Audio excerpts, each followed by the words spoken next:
हरिओम।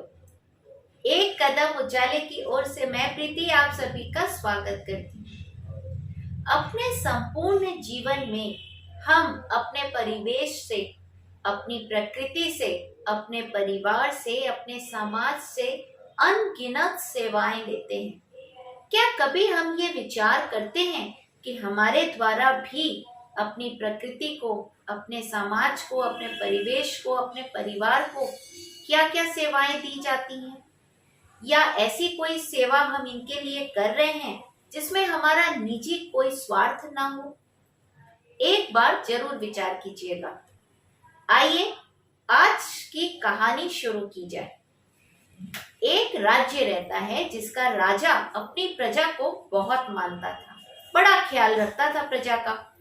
प्रजा भी अपने राजा के व्यवहार से बड़ी प्रसन्न रहती थी। योग्य राजा था। एक बार राजा वेश बदल के अपने नगर को सैर के लिए निकलता है। राजा देखता है कि एक बूढ़ा व्यक्ति एक छोटा सा पेड़ लगा रहा है। राजा को दूर से कुछ दिखाई नहीं देता तो राजा नजदीक जाता है और उनसे पूछता है कि बाबा, आप कौन सा पेड़ लगा रहे हैं? वो कहते हैं कि मैं आम का पेड़ लगा रहा हूं। अब राजा ऐसे ऐसे करके हाथ में कुछ गिनता है। वो अनुमान लगाता है कि इस गाछ को बड़ा होने में कितना वक्त लगेगा, फिर इसमें फल आने में कितना वक्त लगेगा, और मन ही मन सोचता है कि क्या ये बूढ़ा व्यक्ति तब तक जीवित रहेगा। ऐसा सोचकर वो उससे बोलता है कि बाबा, आप ये जो पेड़ लगा रहे हैं, क्या आपको पता है कि इसको बड़ा होने में कितना वक्त लगेगा, इसमें फल आने में कितना वक्त लगेगा? क्या आप ये सब जानते हैं? तो व्यक्ति बोलता है कि हाँ, मैं जानता हूँ। तो राजा पूछते हैं कि बाबा, आप क्या तब तक जीवित रहेंगे?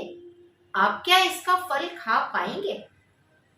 तब वो व्यक्ति बोलता है कि नहीं, मैं तो तब तक जीवित नहीं रहूंगा।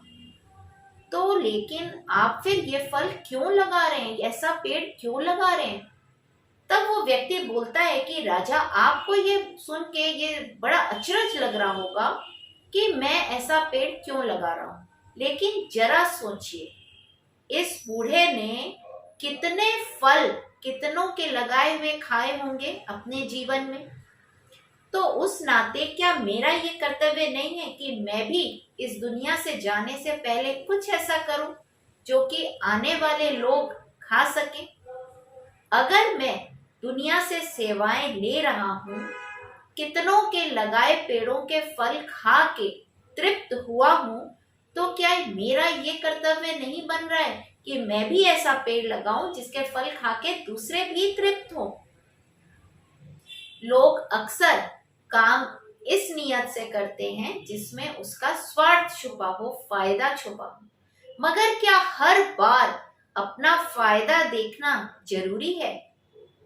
ये सोचकर तो राजा भी आश्चर्य में पड़ गया और राजा भी माना कि हाँ, ये बात तो पक्की है कि जैसे हम दूसरों से सेवाएं लेते हैं, बदले में हमें भी अपनी प्रकृति के प्रति, समाज के प्रति कुछ ऐसी सेवाएं करनी चाहिए जिसमें हमारा निजी स्वार्थ न जुड़ा हो।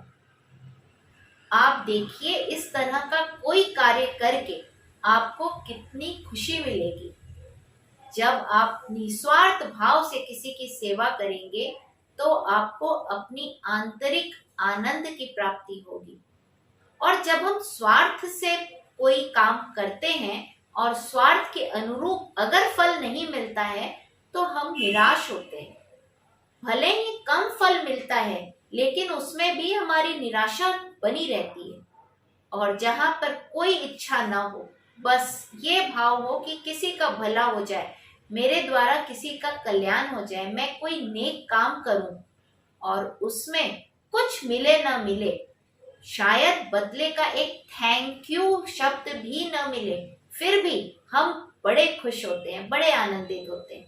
और फिर कोई अगर थैंक यू बोल दे, कोई आशीर्वाद दे दे, तब तो बात ही क्या है हमारे आनंद की। तो एक बार बिना किसी स्वार्थ के सिर्फ ये सोचकर सेवा कीजिए कि हमने सेवा ली है तो कर्तव्य है कि हम भी समाज को, राष्ट्र को, परिवार को, प्रकृति को, परिवेश को कुछ दे कर जाएं, ऐसा जिसमें अपना स्वार्थ निहित न हो। फिर मिलने के वादे के साथ आज आपसे लेती हूँ विदा। हरिओम।